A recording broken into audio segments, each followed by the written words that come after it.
أعوذ بالله من الشيطان اللعين الرجيم. بسم الله الرحمن الرحيم. الحمد لله رب العالمين والعاقبة للمتقين والجنة للمؤمنين والنار للملحدين، والصلاة والسلام على سيد الأنبياء والمرسلين سيدنا ونبينا وشفيعنا أبي القاسم محمد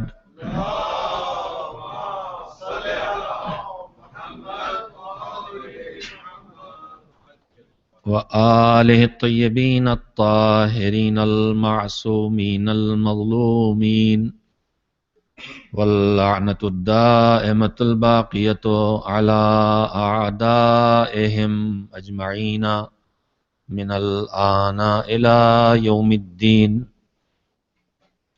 أما بعد، فقد روي عن زين العابدين سيد الساجدين علي بن الحسين عليهم السلام في دعاء له: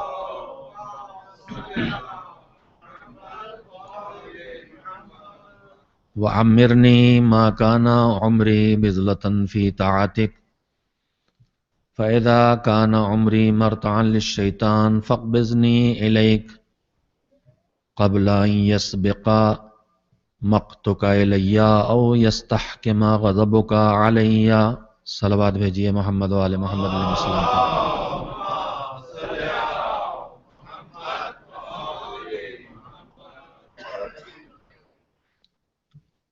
ہمارے چوتھے امام حضرت علی بن الحسین زین العابدین علیہ الصلاۃ والسلام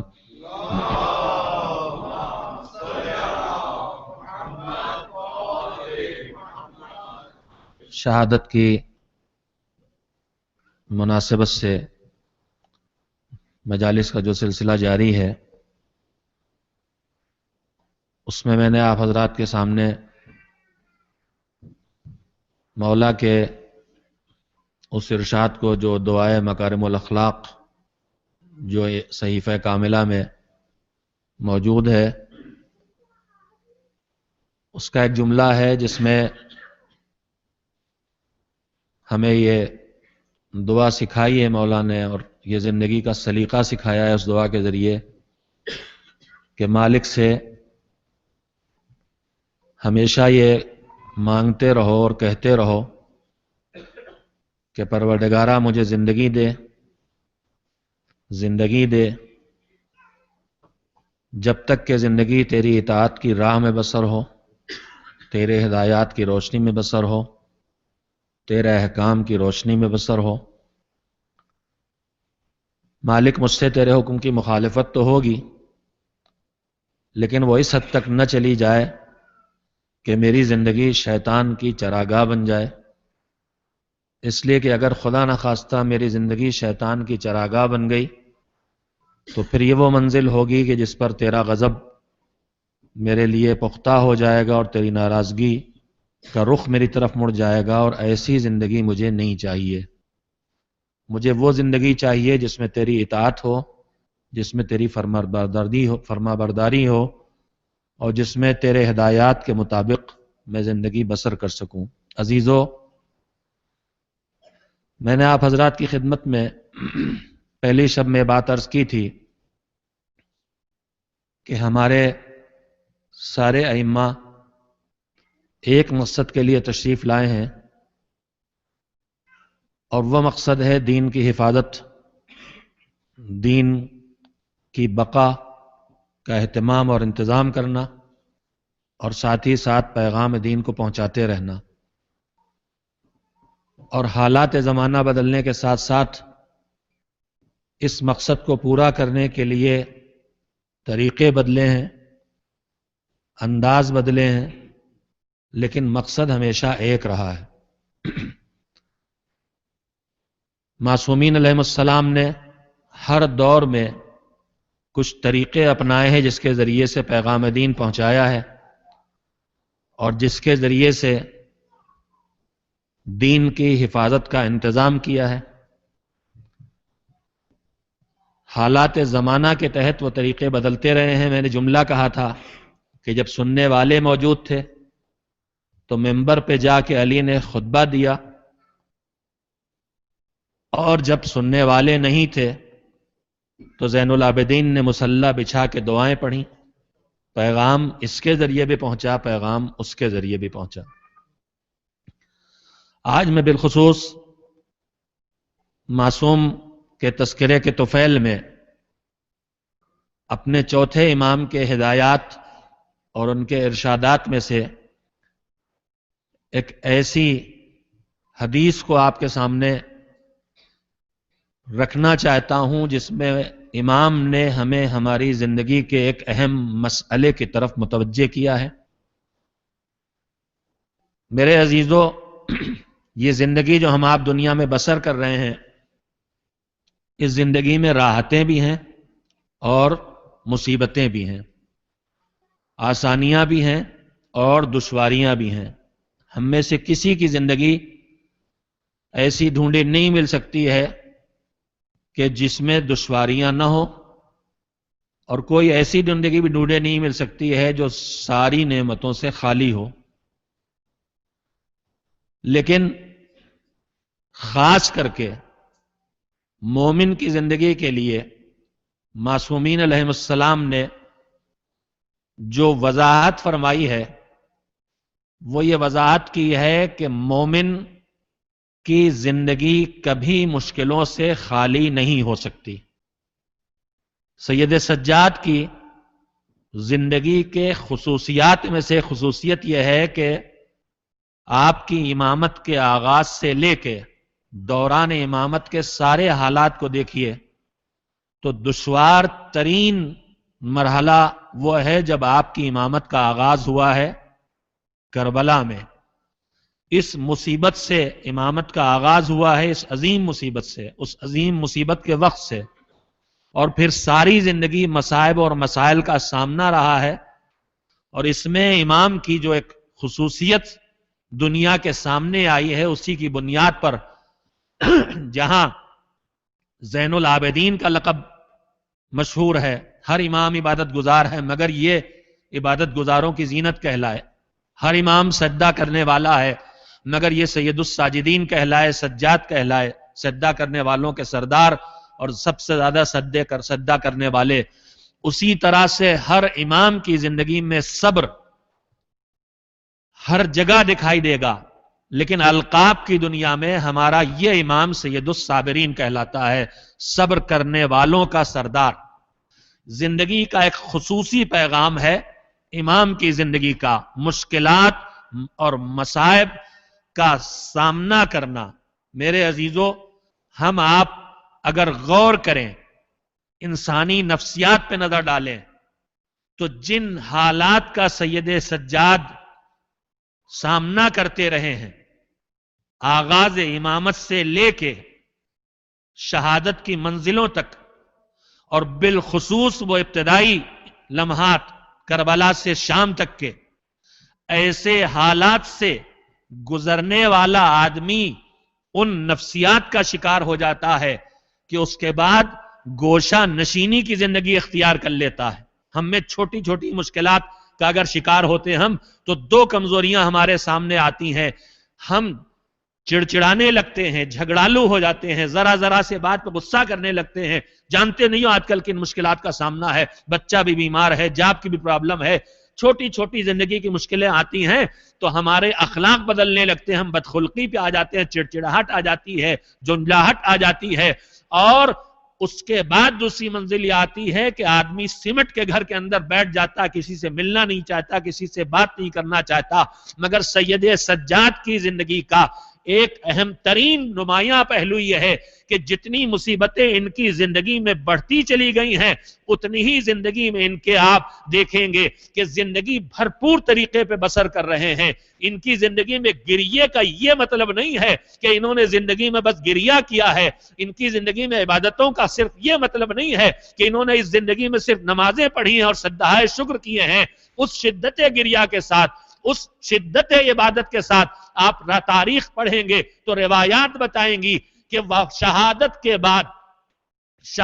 کے بعد 100 گھر ایسے تھے جن میں رات میں کھانا پہنچتا تھا، جب نہیں پہنچا تب پتا چلا کہ پہنچانے والا کون تھا۔ تو یہ زندگی ایسے نہیں ہو سکتی، یہ گوشہ نشینی کی زندگی نہیں ہے، یہ مایوس ہو کے گھر بیٹھ رہنے کی زندگی نہیں ہے، یہ خوش اخلاقی کی جہاں تک مثالیں دیکھیں سید سجاد کی زندگی میں تو میرے عزیزوں واقعات بھرے پڑے ہیں، روایات کثرت کے ساتھ اس کی دلیلیں اس کے ثبوت میں موجود ہیں۔ روایات کہتی ہیں کہ امام کے کنبے ہی کا کوئی فرد ہے، جس نے مشہور ترین واقعات میں ہے، میں صرف یاد دلا رہا ہوں، امام کے کنبے ہی کا کوئی فرد ہے، اس نے کہا کہ آ کے امام کو جو بھی برا بھلا کہنا ممکن تھا وہ کہا، اور اس کے بعد امام خاموش تشریف فرما رہے۔ وقت گزر گیا، رات کی جب تاریکی پھیل گئی تو امام نے اپنے اصحاب سے کہا کہ چلو جو میرے پاس آیا تھا، جو مجھے یہ سب کہہ کے گیا ہے، اس کے پاس چلتے ہیں۔ تو لوگ سمجھے کہ اب امام بدلہ لینے کے لیے جا رہے ہیں، لیکن جب چلے تو امام کی زبان پر آیہ کریمہ تھی وَالْقَاظِمِينَ الْغَيْظَ وَالْعَافِينَ عَنِ النَّاسِ، اللہ نے ان لوگوں کی تعریف کی ہے جو غصے کو ضبط کرتے ہیں اور لوگوں کو معاف کر دیتے ہیں۔ دروازے پر آئے، زنجیر در بھجائی، وہ نکلے، دیکھا امام بھی ہے اور امام کے ساتھ کچھ اور افراد بھی ہیں، وہ سمجھے یہ بدلہ لینے آئے۔ یہ ائمہ کی سیرت ہے جو ہمارے سامنے ہے، معصومین کی حیات کے وہ پیغامات ہیں جو ہماری زندگی میں ان کی روشنیوں کو آنا چاہیے کہ کسی نہ کسی منزل پہ ہم چھوٹی چھوٹی باتوں میں ترک تعلق کر لیتے ہیں، چھوٹی چھوٹی باتوں میں سگے رشتوں کو توڑ دیتے ہیں، بھائی بھائی کا دشمن ہو جاتا، بہن بہن کی دشمن ہو جاتی ہے، انہوں نے یہ کہہ دیا، انہوں نے یہ کہہ دیا۔ میں اسی جگہ پر پھر مجھے ایک فقرہ خود یاد آ گیا، مجھے خود بار بار اپنے کو یاد دلاتا ہوں، اس لیے آپ کے سامنے بھی دوہرا رہا ہوں۔ سید سجاد نے فرمایا، خود چوتھے امام ہی کا جملہ ہے کہ اگر تمہارے داہنی طرف کھڑے ہو کے تمہارے پاس تمہارے کان میں تمہیں کوئی بات کہے آدمی، اور اس کے بعد بائیں طرف فوراً آ کے کہے میری مراد یہ نہیں تھی، میرا مقصد یہی نہیں تھا، میں نے یہ نہیں کہا ہے، تو تم اس بات کو مان لو۔ یہ اخلاق کی وہ عظمتیں ہیں میرے عزیزوں جو آسان نہیں ہیں، لیکن کم سے کم ان تذکروں کو ہمارے درمیان ہوتے تو رہنا چاہیے، تاکہ اگر عمل کی زندگی میں نہ آئے تو کم سے کم فکری طور پہ تو ہم اس جگہ اپنے کو پہنچا سکیں کہ ایسا کیا جا سکتا ہے۔ میں یہاں پہ ایک بات البتہ عرض کر دوں کہ یہ سارے مسائل ذاتی معاملات کے ہیں، جب دین کی منزل آتی ہے تو وہاں پر جو کردار سامنے آتا وہ آپ کے سامنے۔ یہ سارے مسائل جہاں گنجائشیں ہی گنجائشیں ہیں، یہ ہمارے ذاتی معاملات میں ہیں۔ دین کے معاملات میں بات یاد آتی ہے، ایک جملہ آپ کی خدمت میں وہ بھی کہہ دیتا ہوں، مجھے یاد نہیں معصومین میں سے کس کا ارشاد ہے، لیکن اہل بیت علیہم السلام میں سے ہی کسی کا ارشاد ہے۔ ارشاد یہ ہے، الفاظ یہ ہے کہ ان للہ فی الارض اوانی الا وہی قلوب المؤمنین۔ اب میں صرف ترجمہ کر رہا ہوں، اس وقت تشریح میں جانے کی وقت نہیں کہ مثال کس لیے دی گئی ہے۔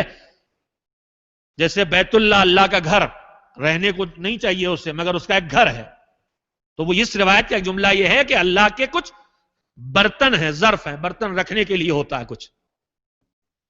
وہ کون سے برتن ہیں، وہ کون سی جگہ ہے؟ الا وہی قلوب المؤمنین، یہ ہے دل، مومنین کے دل۔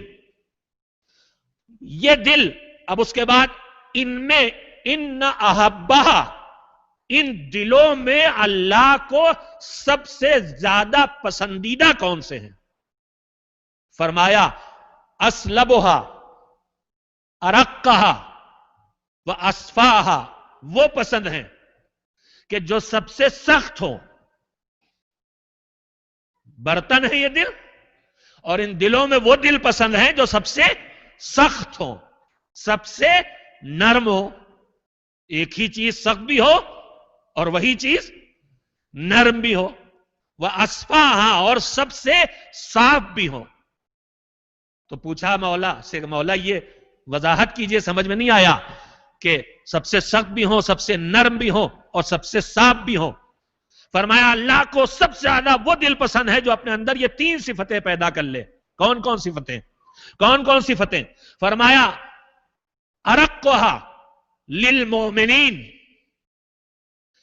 صاحبان ایمان کے لیے سب سے زیادہ نرم ہو،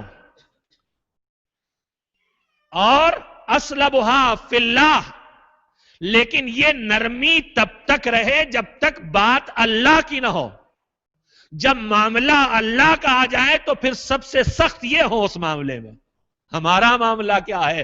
ساری سختیاں اور ساری نرمیاں کہاں کہاں ہوتی ہیں؟ ذاتی معاملات میں ساری سختیاں ہوتی ہیں اور الہی معاملات میں ساری نرمیاں ہوتی ہیں. ارے ابھی بچہ ہے بھی، اس کی نماز پڑھنے کی عمر کہاں ہوئی؟ ارے ابھی یہ چھوٹی ہے، اس کے حجاب کرنے کا وقت کہاں آیا؟ ساری نرمیاں اللہ کے معاملات میں اور ذاتی معاملات میں. دیکھو اگر تم نے ہوم ورک نہیں کیا تو پھر ہم تمہیں معاف کرنے والے نہیں ہیں. تو ہمارا معاملہ تھوڑا سے الٹ گیا ہے. سخت ہو اللہ کے لیے، نرم ہو مومنین کے لیے، اور اصفاء اور صاف ہو. کاہے سے صاف ہو؟ گناہوں سے سب سے زیادہ صاف ہو، خیال گناہ بھی نہ ہو. وہ اللہ کو سب سے زیادہ پسند ہے. بات میں بات نکلتی ہے، مجھے معصومین کے فقرے یاد آ جاتے ہیں تو میں آپ کے سامنے دوہرا دیتا ہوں اس خیال سے کہ یہ دہرانا مجھے بھی یاد دلا دیتا ہے. میں ایک بات عرض کرتا ہوں، ہمارے بزرگوں میں عملی زندگی سے تعلق رکھنے والی بات ہے، نماز پڑھانے کے لیے جو اہلیت کی شرطیں ہیں نماز پیش نمازی کے لیے، اس میں علم تو ہے ہی ہے کہ مسائل نماز سے واقف ہو، تجوید صحیح ہو، بولنا جو گفتگو جتی عربی ہے وہ صحیح طور پہ تلفظ کر سکے، اس کو صحیح ادائیگی کر سکے، مسائل نماز سے کم واقف ہو. لیکن اس میں سب سے سخت چیز ہے عدالت کی شرط. عدالت کا مطلب یہ ہے کہ اب وہ اللہ کے احکام کو پیش نظر رکھ کے زندگی بسر کرے کہ گناہ کبیرہ نہ کرے. اور اس میں سب سے مشکل ہوتا ہے جو ہمارے ماحول میں رائج گناہان کبیرہ ہے، غیبت، جو گناہ رہ ہی نہیں گئی، باتوں میں آدمی کر جاتا. ایسی چیزوں سے بھی بچ کے رہنا مشکل کام ہے بہت، عدالت اپنے اندر پیدا کرنا. تو ہمارے مدارس میں جو دینی تعلیم حاصل کر کے بھی نکلتے ہیں ان میں سے بہت سے لوگ نماز پڑھانے کے لیے تیار نہیں ہوتے تھے. ایک مربی تھے، ایک بزرگ عالم تھے، علامہ عادل اختر اللہ مقامہ. جب ان کے شاگرد کہتے تھے کہ میں نماز کی پیش نمازی نہیں کروں گا، نہیں پڑھاؤں گا، تو کہتے تھے کیوں؟ کہ میں اس لائق نہیں ہوں. بالکل صحیح بات. اپنی عدالت کا بڑا مشکل ہے فیصلہ کر پانا. اپنے کو اس لائق سمجھنا، بنانے کی کوشش کرتے ہی رہنا اور ہے، لیکن اپنے کو اس لائق سمجھنا اور ہے. وہ کہتے تھے میں اپنے آپ کو اس لائق نہیں سمجھتا. تو جواب میں وہ فرماتے تھے کہ پڑھائیے تاکہ اس لائق ہو جائیے. میرے عزیزوں، میں کہنا یہ چاہتا ہوں کہ یہ طے کر لیں ہم کہ ہم تو اس لائق نہیں ہیں جو معصومین یہ معیار بنا رہے ہیں، تو کبھی اس لائق بننے کا خیال بھی نہیں پیدا ہوگا. کم سے کم اس لائق بننے کا خیال تو پیدا کریں تاکہ ایک دن ہو جائے انشاءاللہ. لہذا جو میں گزارش کر رہا ہوں اسے ناممکنات میں قرار دے کے نہ سنیے گا، یہ اونچے لوگوں کی باتیں ہماری نہیں. انشاءاللہ ہم بھی غلامان قنبر میں شامل ہو کے کہیں ان کی قدموں کے خاک تک اپنے آپ کو پہنچا سکتے ہیں. ایک صلوات مل جل کے بھیجیں محمد و آل محمد.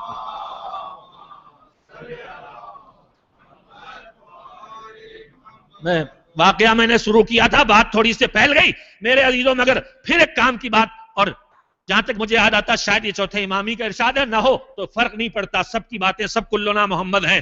ہر دور میں جو ہے وہ وہی ہے جو محمد کہلانے کے لائق. فرمایا